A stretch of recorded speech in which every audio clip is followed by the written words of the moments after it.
Hello दोस्तों, क्या हाल चाल। तो आज हम रीजनिंग के कुछ इम्पोर्टेंट टॉपिक देखेंगे जो पेपर में आए हुए हैं, जो एनटीपीसी में आ चुके हैं। उसी का हम आज सॉल्व पे वो देखेंगे, आंसर की है। ठीक है, आंसर की डाउनलोड किया था तो उसी का क्वेश्चन हमने यहाँ पे कॉपी किया हुआ है, जो कि बहुत ही इम्पोर्टेंट है। जिसमें आप डेट भी देख सकते हैं, लिखा हुआ है, और टाइमिंग भी लिखी हुई है। ये डेट दिख रहा है और इधर आएंगे टाइमिंग दिख रही है। कितने बच्चों ने क्वेश्चन राइट किया है, कितने बच्चों ने क्वेश्चन रॉन्ग किया हुआ है। ठीक है। हम्म उसके बाद चलो ठीक है, हम क्वेश्चन सॉल्व करते हैं। जैसे पहला क्वेश्चन देखेंगे। अंग्रेजी वर्णमाला क्रम के आधार पर एक निश्चित तरीके से जी सी के एच का संबंध ई ए आई एफ से है, उसी प्रकार जे एफ एन के का संबंध एच डी एल आई से है। समांतर का अनुसरण करते हुए एम आई क्यू एन का संबंध दिए गए विकल्पों में से किससे है? कोई बताना चाहेगा? चलो ठीक है, मैं बताता हूँ। अंग्रेजी वर्णमाला क्रम के आधार पर एक निश्चित तरीके से, देखो, इसका जो संबंध है वही संबंध इसमें मिलना चाहिए। जो संबंध इसका इससे है वही संबंध इसका इन सब में से किसमें से है। ठीक है, इन सब में से किसमें से है। ठीक है। उसके बाद चलो देखो, जी जी को लेंगे। सबसे पहले जी से ई जो है कैसे आया। जी 7 नंबर पे आता है, ई 5 नंबर पे आता है। जी में से 2 माइनस करेंगे तो जो है ई प्राप्त होगा। क्या करेंगे? 2 माइनस। जी की प्लेस वैल्यू 7 है और ई की प्लेस वैल्यू 5 है। ठीक है। और उसके बाद दूसरा इसे चेक करेंगे, सी -2। सी का प्लेस वैल्यू 3 है और ए का प्लेस वैल्यू 1 है।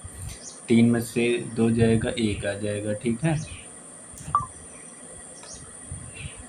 उसके बाद फिर तीसरा देखेंगे, के का 11 है और आई का 9 है। 11 में से 2 जाएगा, 9 आ जाएगा। इसे एच का देखेंगे। एच का प्लेस वैल्यू 8 है और एफ का 6 है। ठीक है। सब में से 2 माइनस हो रहा है। क्या हो रहा है? सब में 2 माइनस हो रहा है। ठीक है। उसके बाद फिर हम यहाँ आ जाएंगे, इसमें देखेंगे हमें क्या ज्ञात करना है, एम आई क्यू एन का। यम की प्लेस वैल्यू 13 होती है। 13 में से 2 घटाएंगे तो 11 आ जाएगा। ठीक है। 13 में से 2 घटाएंगे तो 11। 11 का मान जो है, 11 की प्लेस वैल्यू के होता है। देखो इसमें के किसमें किसमें है, इसमें है, और यहाँ आ जाएंगे तो इसमें है। बाकी किसी में के नहीं है। ठीक है। बाकी ये दोनों आंसर तो हो ही नहीं सकते। इसको भी काट दो, इसको भी काट देते हैं। ठीक है। अब इन दोनों में से के बाद दूसरा आई का मान 9 है। 9 में से 2 घटाएंगे, 7। 7 का प्लेस वैल्यू, 7 का प्लेस वैल्यू जो है जी होता है। ठीक है। यहाँ जी किसमें किसमें है, इसमें भी जी है और इसमें भी जी है। चलो ठीक है, कोई बात नहीं। तीसरा देखेंगे, क्यू की प्लेस वैल्यू क्या होती है? 17 होती है। क्यू की प्लेस वैल्यू जो है 17 होती है। 17 में से 2 घटाएंगे तो कितना आएगा? 15 आएगा। 15 का मतलब होता है क्या? ओ। 15 ओ की प्लेस वैल्यू होती है। देखो तीसरे नंबर पे ओ किस में है, इसमें नहीं है, ये कट जाएगा। इसमें, हाँ इसमें है, तो ये आंसर हो जाएगा। ठीक है। उसके बाद अब अगला क्वेश्चन हम देखेंगे। अंग्रेजी वर्णमाला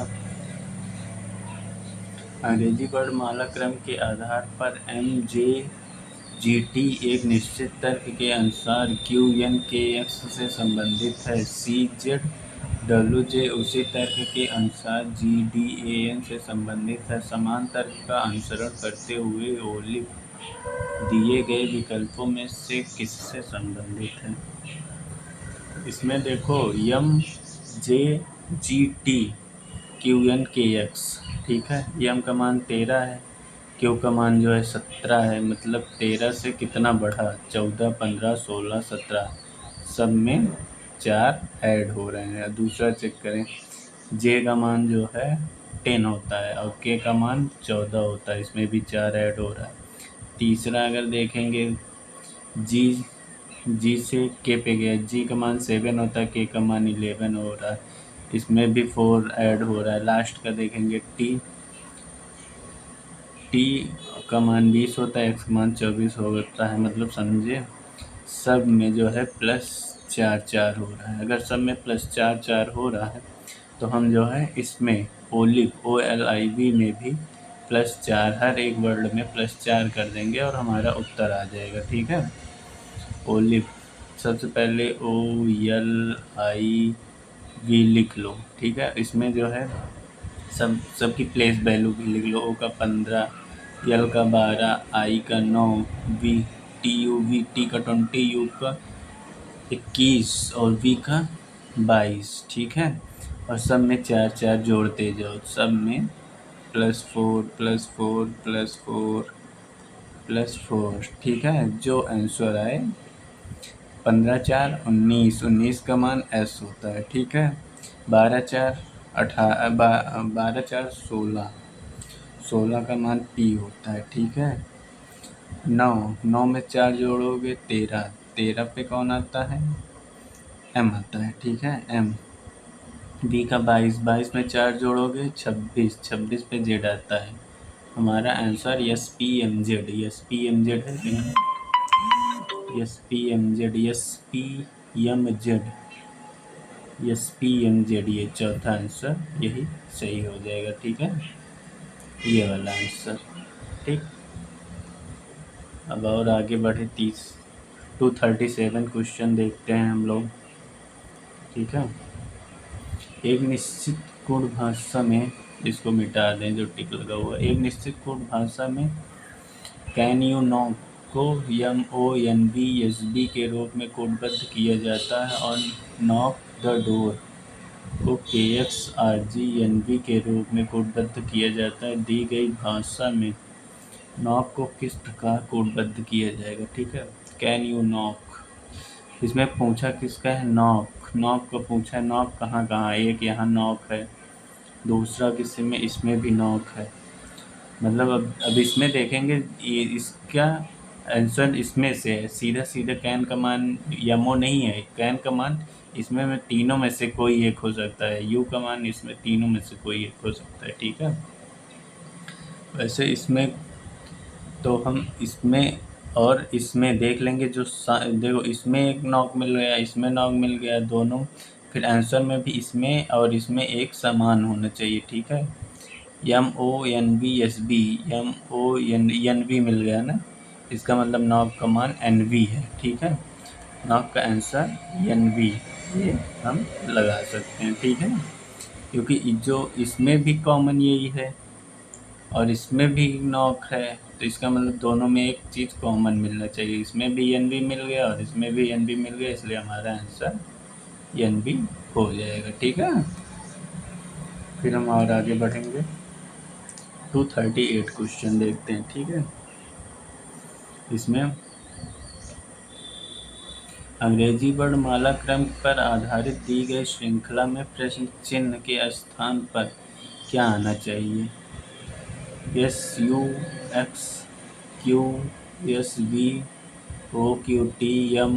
मतलब पहला ये, दूसरा ये, तीसरा ये, चौथा ये, फिर पाँचवें पे यहाँ पे क्या आएगा। ठीक है, वो बताना है हमें। ठीक है, अब देखो, यस 19 पे आता है, क्यू 17, मतलब 2 माइनस हुआ, ओ फिर -2 हुआ, फिर वो 15, 15 से यम नियम 13 पे आया, फिर 2 माइनस हुआ, 13 में से फिर 2 माइनस करेंगे तो 11, 11, 11 की प्लेस वैल्यू क्या होती है, के होती है। इसमें से के देखो, इसमें भी के है, इसमें भी के है, इसमें भी के है, इसमें भी के है।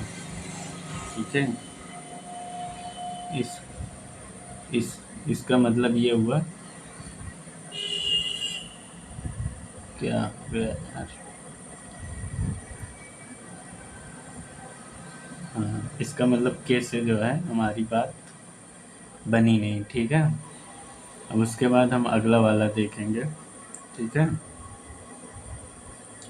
इसको साफ कर ले रहे हैं। फिर यू 21 पे, क्यू 21 पे आता है, यस 19, इसमें भी 2 माइनस, क्यू में से 19 में से 2 माइनस 17, 17 में से 2 माइनस 15, 15 में से 2 माइनस करेंगे 13, ठीक है। और 13 की प्लेस वैल्यू क्या होता है पता है? यम होता है। देखो यम किस में है, इसमें यम है और इसमें भी यम है, ठीक है। दूसरे नंबर पे यम किस में है? तीसरा और ये चौथा हम काट देंगे, ठीक है। उसके बाद देखते हैं यहाँ पे 2 हो गया, तीसरा यक्स यक्स 23 पे आता है, वी 21 पे आता है -2, नहीं नहीं नहीं नहीं, यक्स 24 पे आता है, 24 से वी 22 पे आता है, -2 करेंगे, 22 से 20 पे टी आता है, -2 हुआ, आर 18 पे 16 पे पी आता है, 16 का प्लेस वैल्यू जो है वो पी होता है। अब इसमें से देखेंगे पी कहाँ पे है लास्ट में, इसमें पी नहीं है, ये भी कट गया, जब 3 ऑप्शन कट गए तो इसमें पी है, इसलिए ये सही हो जाएगा, ठीक है। अब अगला क्वेश्चन देखते हैं। एक निश्चित कोड भाषा में पिज्जा बेस क्वीन को DUSUQW के रूप में और PIG क्वीन वेब को ICFUSU के रूप में कोडबद्ध किया गया है। दी गई भाषा में क्वीन को किस में कोडबद्ध किया जाएगा? देखो किस क्वीन को पूछा है ना, क्वीन ढूंढो कहाँ कहाँ है। क्वीन 2 में है, एक यहाँ पिज्जा बेस के साथ में एक क्वीन है और एक यहाँ पिग क्वीन वेब में है, ठीक है। तो इसमें जब कॉमन मिल गया तो इसके आंसर ये जो दिया गया है इसका आंसर इसमें भी कॉमन एक होना चाहिए, DUSUQW ना। ये देखो SU जो है हमें कॉमन मिल गया, इसका मतलब SU ही आंसर होगा, ठीक है। बाकी आंसर कट जाएंगे, ठीक है। तो आज की क्लास यहीं रखते हैं, बाकी चैनल को सब्सक्राइब कर लीजिएगा, डेली क्लासेस आती रहेंगी और सिर्फ इस पे प्रीवियस क्वेश्चन ही आएंगे जो अति महत्वपूर्ण क्वेश्चन है, मतलब जो जिसका पेपर में आना ही आना है, ठीक है। चलो बाय, सब्सक्राइब कर लो, ठीक है। ओके, रखते हैं।